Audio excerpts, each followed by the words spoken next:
Inside Boxing's Throwdown. I'm Aurelio Martinez, Steven Johnson, and this is our second segment where we're going to continue talking a little bit about the fights last night because we want to talk about Munguia, who seems to have come up as the next Mexican sensation. He had a pretty tough fight last night, and I think a lot of, especially the Mexican fans, are really high on this kid because of his last fight when he fought Saddam Ali, and he actually performed well, looked very good. And the Mexican people are hungry. They're hungry for that champion. Right now, they only got one by default, and that's chicken wings, Canelo Alvarez. Okay,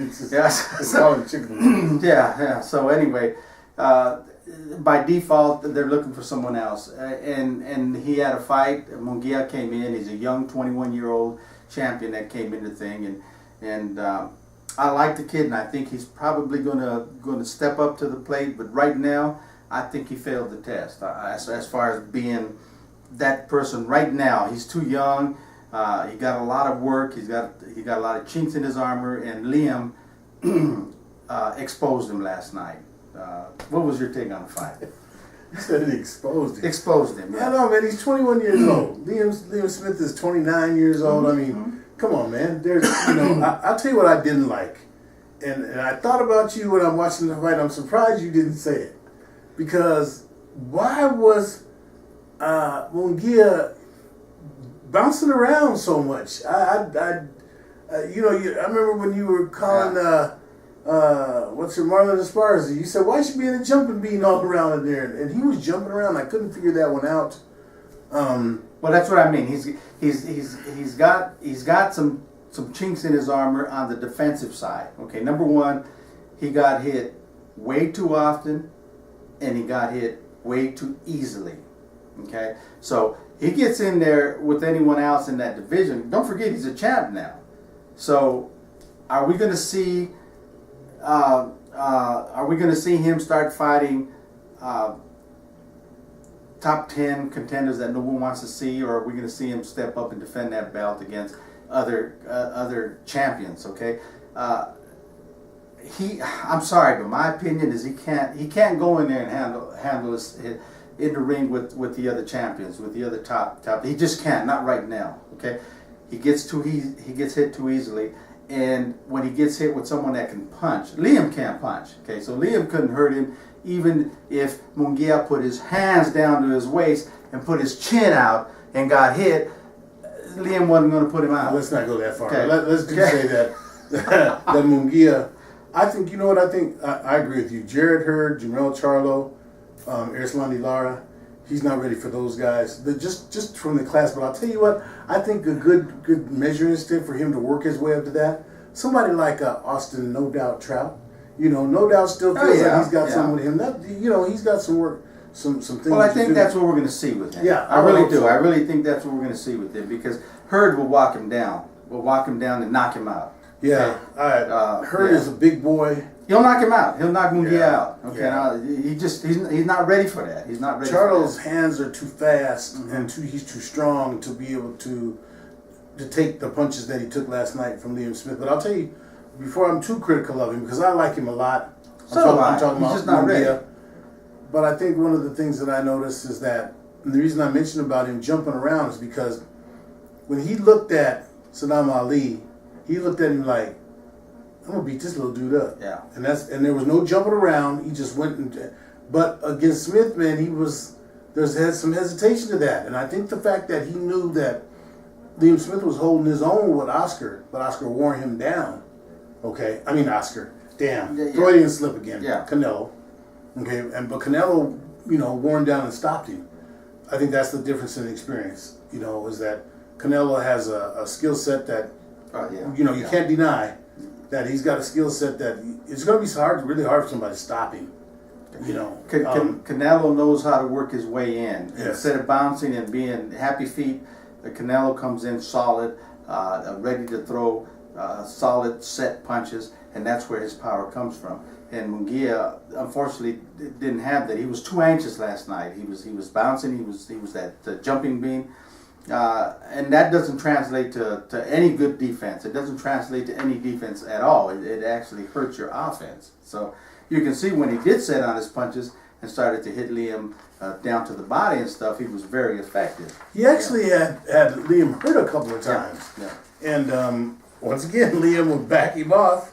Yeah. And so it was, I don't know, Well, you're a little harder on him than I would be. Well, I take fights fight by fight and how they do. I do see a good future for him. I think he'll learn. I think he'll pull in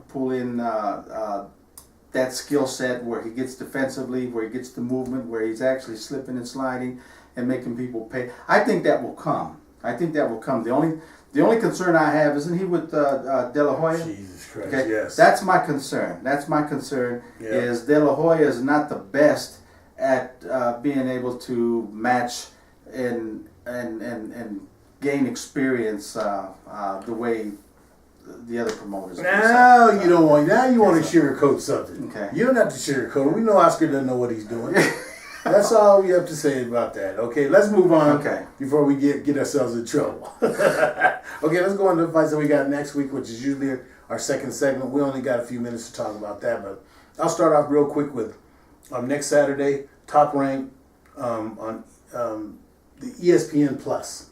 Okay, they have in the main event of super featherweight, actually for the vacant WBO World Super Featherweight title, Christopher Diaz, 23-0, taking on Masayuki Ito, 23-1. Scheduled for 12 rounds. I don't know. What are we talking about? Do you know these guys? I'm not a fan of. I'm not a fan of the ESPN Plus. I don't know who these guys are. I mean, I'll have to look them up, obviously, just to find out who they are. But when you look at them, but the bottom line is it's a world title fight. So we'll have to check it out and see what goes on. We'll do some work. We'll talk about that fight next weekend. Okay. But the one that we've been waiting for, which is going to come up, is next Saturday at the Staples Center in LA.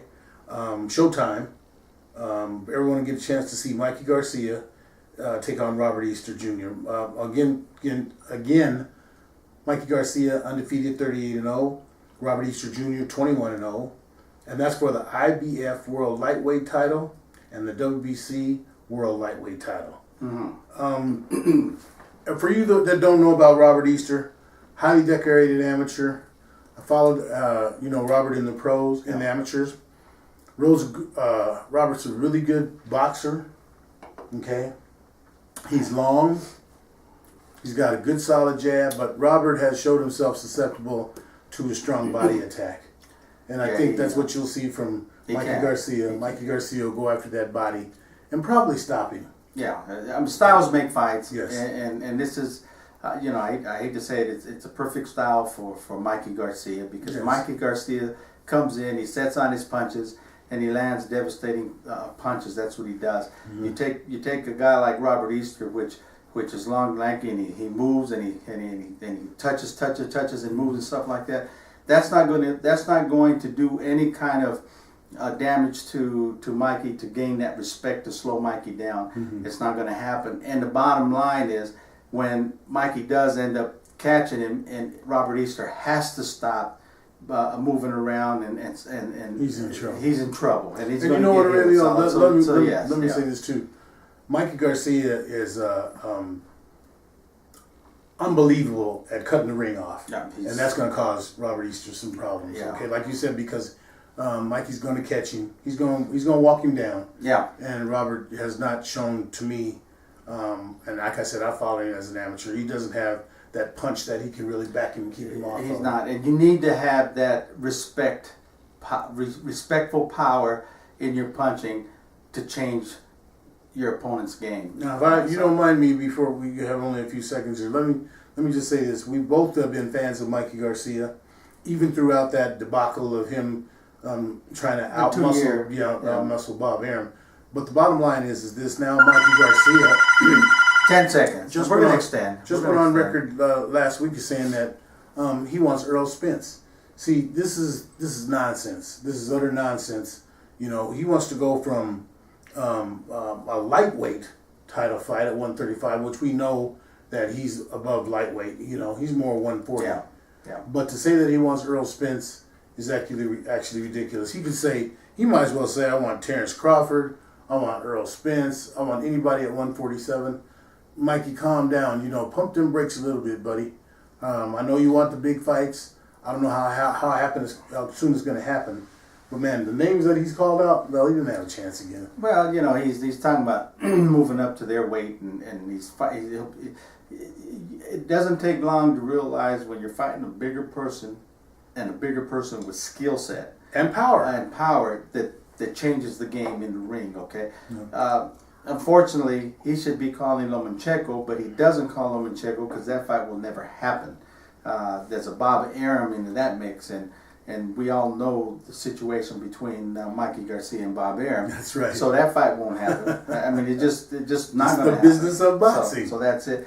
But listen, I do want to talk about the other big fight next week, just real quick, and we'll extend this a little bit. And that's our boy. Isn't our boy Joseph Parker fighting next week, and he's fighting Dylan White, right? Right.